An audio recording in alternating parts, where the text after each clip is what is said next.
আমি শ্রী মনোজ কুমার শাস্ত্রী আমার চ্যানেলে আপনাদের স্বাগত জানাচ্ছি। ব্যবসার পরিস্থিতি খারাপ, ব্যবসা ভালো যাচ্ছে না, কি করবেন জেনে নিন।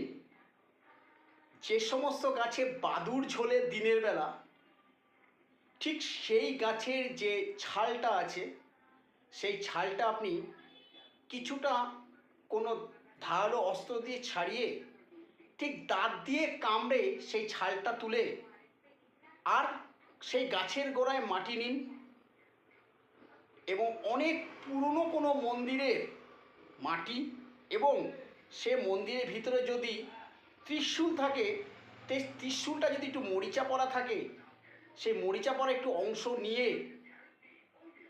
আপনি যদি আপনার ব্যবসা স্থানে রেখে দিতে পারেন একটা পুটলি করে, দেখুন আপনার ব্যবসা কিছুদিনের মধ্যে যা বাধাবিঘ্ন পেরিয়ে আগের মতো ভালো জায়গায় পৌঁছে যাবে।